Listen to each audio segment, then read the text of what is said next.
Blue Ridge. My name is Natalie Bassi, and I'm a part of the comms serving team here at Blue Ridge. We are so excited that you decided to spend your Sunday morning with us. Before we hear from Pastor Jeremy today, we're about to enter into a time of worship.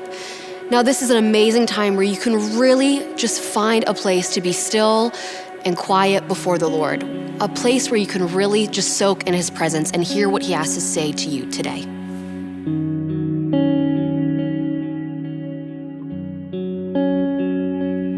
All these pieces broken and scattered, in mercy gathered, mended and whole, empty-handed but not forsaken.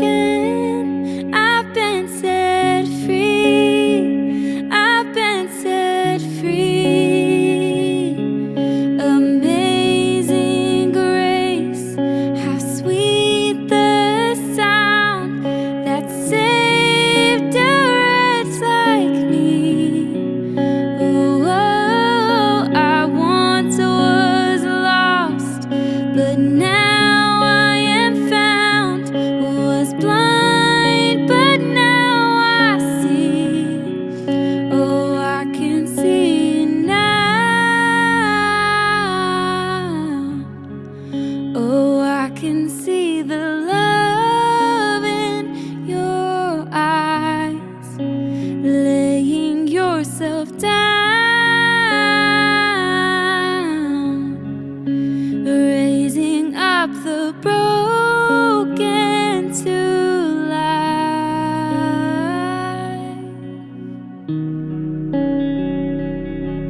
Treasure in jars of clay. So take this heart, Lord, I'll be your vessel, the world to see your life in me. Oh, amazing grace, how sweet the sound that saved us.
Amazing grace,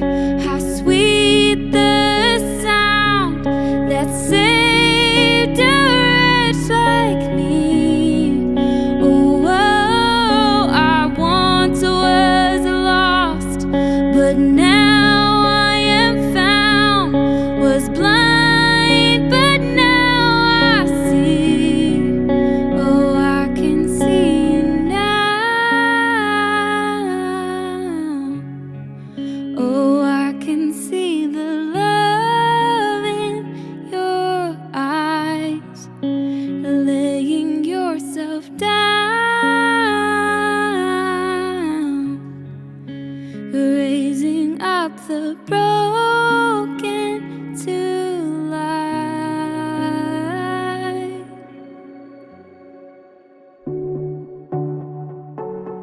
Hey everyone, my name is Natalie Bassey.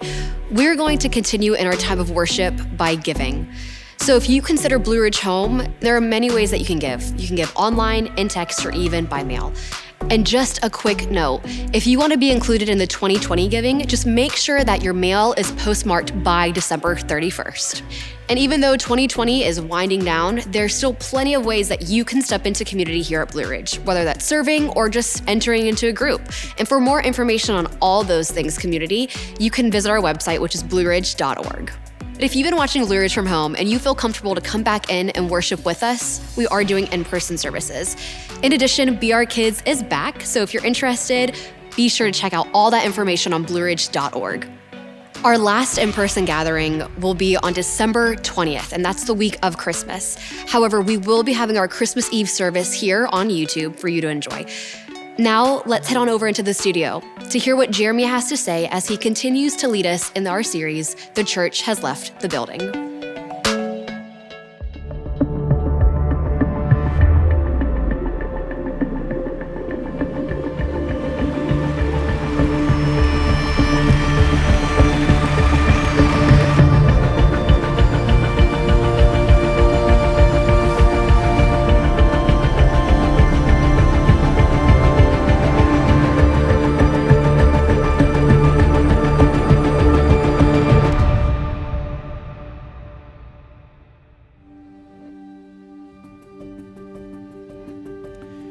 Do you remember the first time you had to drive in inclement weather?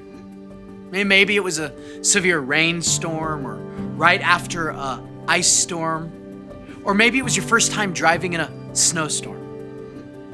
Growing up in Colorado, it was the latter. It was my first time driving in a snowstorm. I was a sophomore in high school and we had just played an away football game, and my parents, they didn't come to the game, so I had to ride the game bus back to my car that was parked in my high school parking lot.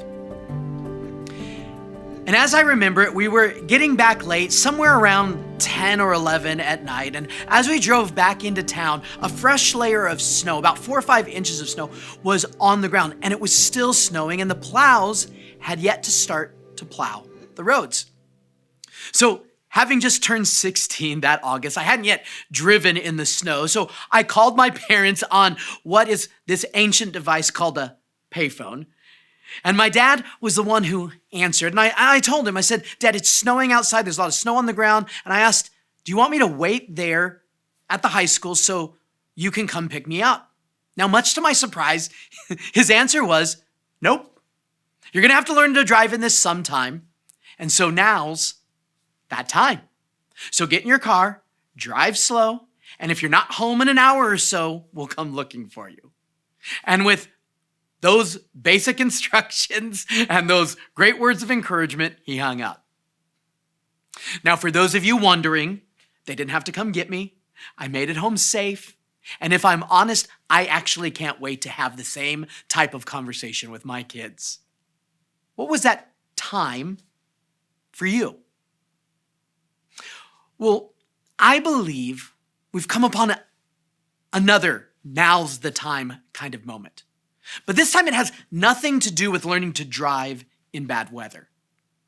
You see, I believe now's the time for us as the church to stop seeing church as a building we come to, or a service we attend once a week, or even a small group of Christians that like to get together in one another's homes. But in large part because of all the restrictions that 2020 has ushered in, I believe now's that time that God has called us to see the church as a movement of people empowered by God's Spirit, sent out from this place to make a lasting impact through the good news of Jesus on the world around us. Because all of the challenges of 2020, I believe God has truly given the church an opportunity unlike any in my lifetime. An opportunity for authentic disciples of Jesus to bring the hope of the gospel outside the walls of the church building to the places where we eat, sleep, work, and play. See, I'm not a doom and gloom kind of guy. I'm actually an optimist. But the reality is clear in the Bible that the world isn't going to get better. That because of sin, it's just going to continue to get more and more chaotic. But it's in the midst of this chaos where we as the church can find our greatest opportunity. Listen to the words of Jesus recorded to us by his follower, Matthew. Come to me, all you who are weary and burdened, and I will give you rest. Take my yoke upon you. Learn from me, for I am gentle and humble in heart, and you will find rest for your souls. For my yoke is easy and my burden is light. Or listen to what Paul wrote to the church in Rome. Romans chapter 8. Therefore, there is now no condemnation for those who are in Christ Jesus. Because through Christ Jesus, the law of the Spirit who gives life has set you free from the law of sin and death. Or what the psalmist wrote in Psalm 113. He, God, raises the poor from the dust and lifts the needy from the ash heap. He seats them with princes, with the princes of his people. See, with more chaos in this world comes more opportunity for contrast. When authentic disciples of Jesus offer a contrast to the chaos by bringing the peace of Jesus, the freedom of Jesus, the hope of Jesus found in the gospel outside these walls to those places where we eat, sleep, work, and play. Now's that opportune time for the church to leave the building, to step into a world filled with more and more chaos and have a real impact on those around us.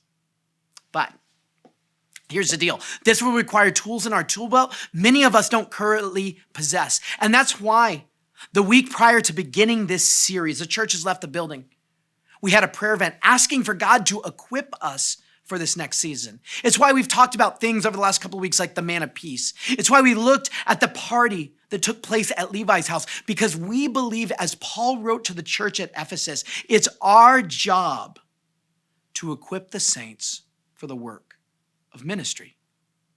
And so each week of this series, we've focused on equipping us as the church to not just do church here on a Sunday morning, but to be the church outside the walls of our buildings throughout the rest of our week. And so today, I want to continue in this equipping process by giving you a very practical tool in your tool belt. A tool that Paul, an early follower and missionary of Jesus, used to bring the hope of the gospel, the good news of Jesus, to the people around him. So today is going to be a little different in that it's going to be more of a lab than a lecture. And with that said, the first thing I need you to do is pause this video now, go and grab something to write with and write on. This could be your phone or a full piece of paper and a pen, but please pause this now and go and grab something to write with.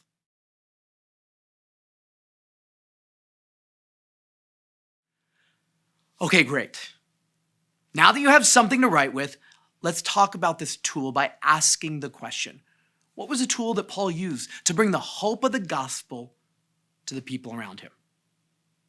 Well, let me start by saying it's something that each of us who are authentically a disciple of Jesus's possess. So what was this tool of Paul's? Simply put, it was his story. The story of how Jesus transformed and changed his life. You see, on multiple occasions, Paul shares his story, the story of how Jesus changed his life, as a tool to share the power that Jesus has to change other people's lives. In fact, read with me one of these instances in Acts chapter 26, where Paul, he was arrested, and now he stands before King Agrippa. We start reading in verse 4. It says this: "As the Jewish leaders are well aware, I, Paul, was given a thorough Jewish training from my earliest childhood among my own people in Jerusalem. If they would admit it, they know that I have been a member of the Pharisees, the strictest sect of our religion. I used to believe that I ought to do everything I could to oppose the very name of Jesus the Nazarene. Indeed, I did just that in Jerusalem. Authorized by the leading priests, I caused many believers there to be sent to prison, and I cast my vote against them when they were condemned to death. Many times I had them punished in the synagogues to get them to curse Jesus. I was so violently opposed to them that I even chased them down into foreign cities. One day, I was on such a mission to Damascus, armed with the authority and the commission of the leading priests. About noon, Your Majesty, as I was on the road, a light from heaven, brighter than the sun, shone down on me and my companions. We all fell down, and I heard a voice saying to me in Aramaic, Saul, Saul, why are you persecuting me?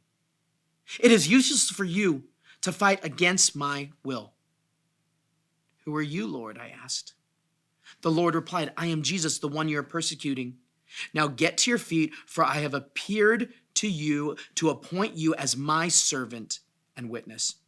And so, King Agrippa, I obeyed that vision from heaven, and I preached first to those in Damascus, then in Jerusalem, and throughout all of Judea and also the Gentiles, that all must repent from their sins and turn to God and prove they have changed by the good things they do.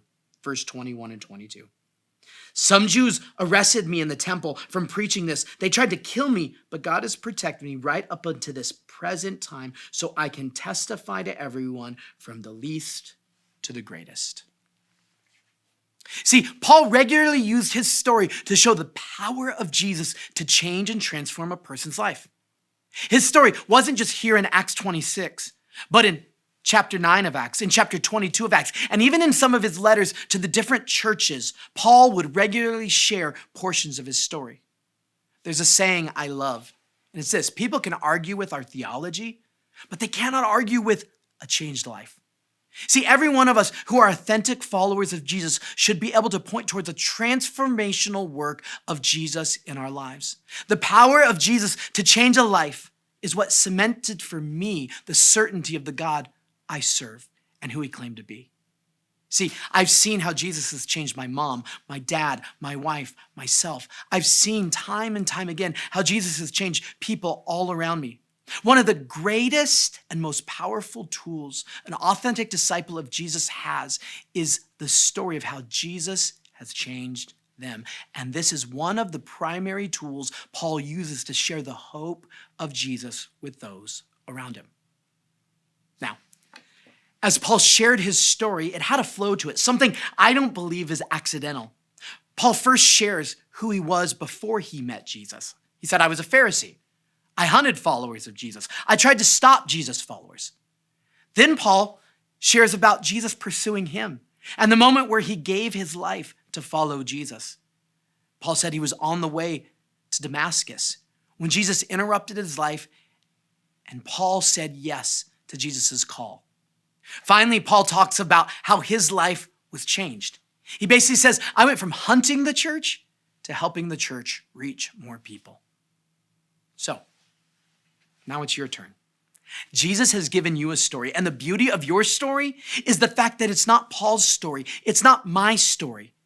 It's your story. It's your own unique story as to how the God of the universe cared enough about you to come and reveal himself to you and change and transform your life.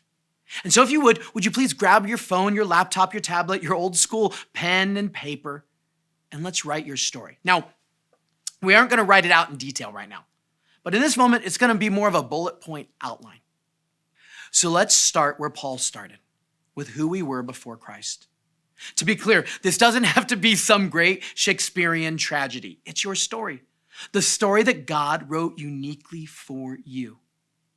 So to help you get started, let me ask you some questions. Questions like, what kind of home did you grow up in? Religious or non-religious? What was your life like in your home growing up? Were your parents married or divorced? What kind of teen were you or are you? If you went to college, how did those years affect your view of God? What about things like relationships and marriage or your profession, children? What effect, if any, did these have on who you were before Christ? Some of the bullet points of my own story would be things like child of a teenage mom, witnessed a lot of divorce and brokenness in my home growing up, had adults in my life who struggled with drug abuse and physical abuse. As a result, I was an insecure, scared, and withdrawn child. Now, my wife's story would have begun very different than mine. She grew up in a Christian home. Parents who loved each other and Jesus and modeled both. She grew up attending church and involved in it. What about you? What's your story before Christ? Take a moment, pause the video, and write out a few bullet points that would summarize your life BC, before Christ.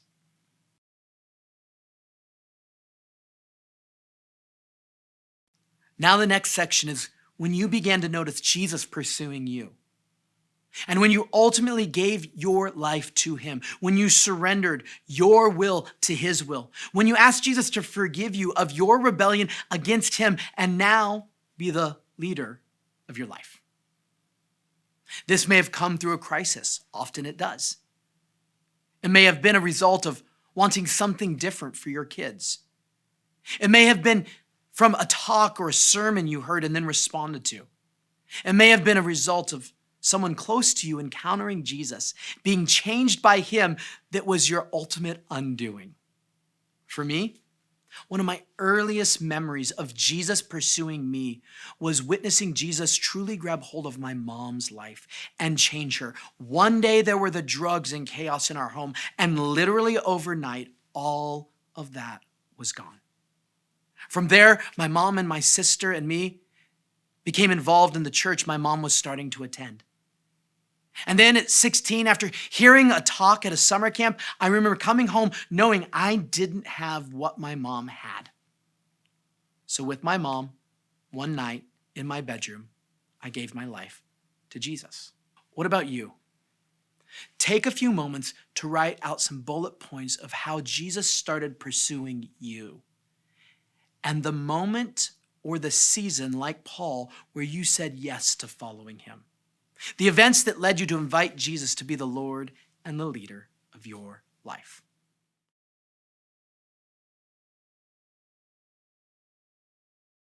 Now, for some of us, that may have been difficult. We don't have that moment or that season of surrender. And here's where I would challenge you. Maybe the reason you don't have that is because you've yet to truly surrender your will to follow Jesus. Maybe you don't have that moment because you're still trying to follow Jesus on your own terms. Would you be willing to at least consider that as a possibility? Don't rush past this moment. In fact, hold on to that struggle as we move into the final section of writing our story. And that is what Paul did. AC, after Christ. How has your life been changed by Jesus? Paul went from hunting the church to helping the church reach more people. Some of you watched your marriage get healed, addictions get cured. You watched your selfishness and anger melt away. Over the last 26 years of following Jesus, he's affected every area of my life. From the kind of home my kids are growing up in, to the marriage that Jana and I have, to moving here to Virginia, to becoming a pastor, to my passion for his church, to seeing more and more people encounter him, to the fact that I could have been just another statistic of a child raised in a broken, dysfunctional home. But instead, I have a story of hope that God continues to use to reach more and more people. What about you? Since giving your life to Christ, how has he changed you? Take a moment, pause the video, and write out some bullet points that show your life AC, after Christ.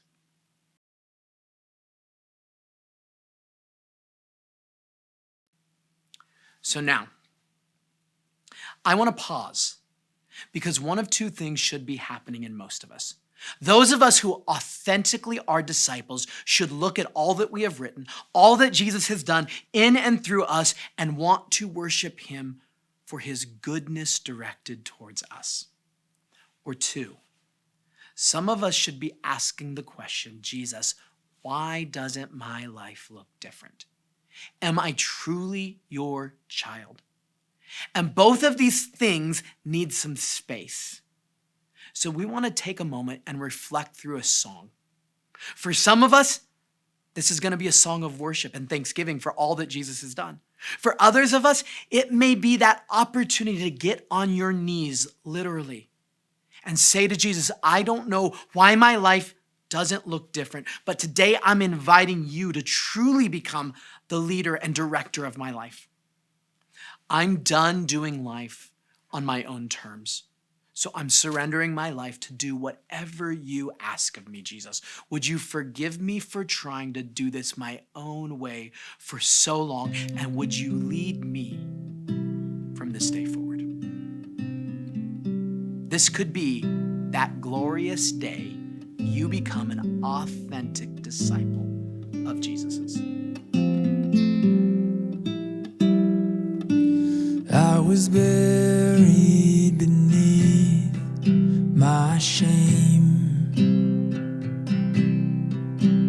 Who could carry that kind of weight? It was my tomb till I met you. I was breathing but not alive. All my failures I tried to hide. It was my tomb till I met you. You called my name and I ran out of that grave, out of the darkness into your glorious day. You called my name and I ran out of that grave, out of the darkness into your glorious day. Now your mercy has saved my soul.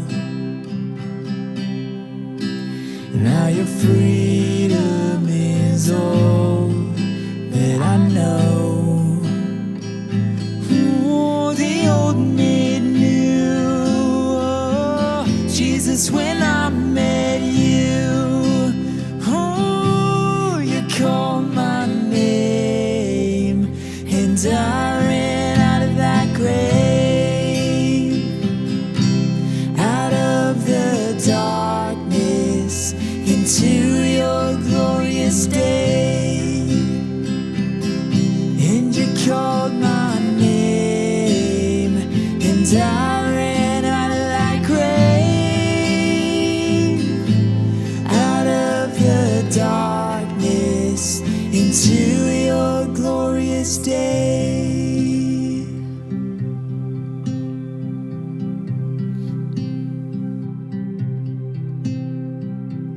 I needed rescue, my sin was heavy, but chains break at the weight of your glory. I needed shelter, I was an orphan, now you call me a citizen of heaven. When I was broken, you were my healing. Your love is the air that I'm breathing. I have a future, my eyes are open, and when you called my name, oh, and I ran out of that grave, out of the darkness into your glorious day. And you called my name and I ran out of that grave, out of the darkness into your glorious day.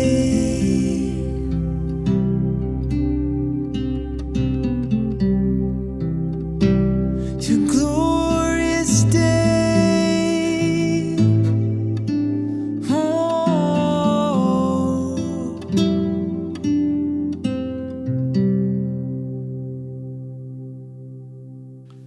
So where do we go from here?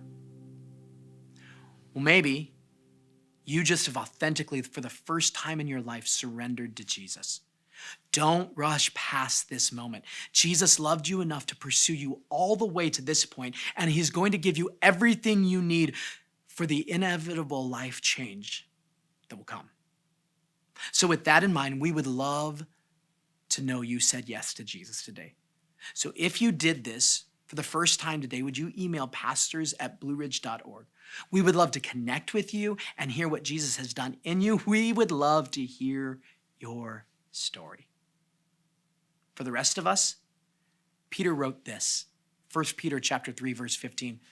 But in your hearts, revere Christ as Lord.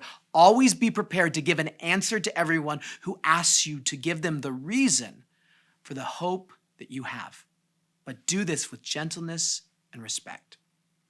Part of being prepared to give an answer for the hope you have is knowing your story and being able to clearly articulate it. Right now, you should have a bulleted point version of your story in front of you. So here's your homework. Take those bullet points in front of you and write out your story. Use the format that Paul modeled for us. Try to keep it under just a couple of pages and then share it with someone close to you, asking them, does this make sense? Is it clear? And finally, start to pray. Ask God for opportunities to share your story with people who have yet to follow Jesus. I'm so excited for the opportunity Jesus is giving his church in this difficult season to take what he has done in us, in here, out to a world that so desperately needs the hope that we found in him. Once again, thank you so much for spending your Sunday morning here with us. I hope the message from Jeremy today was impactful, encouraging, and challenging. The My Story handout can be found on our website where you can download and fill out yourself. We'll see you next week.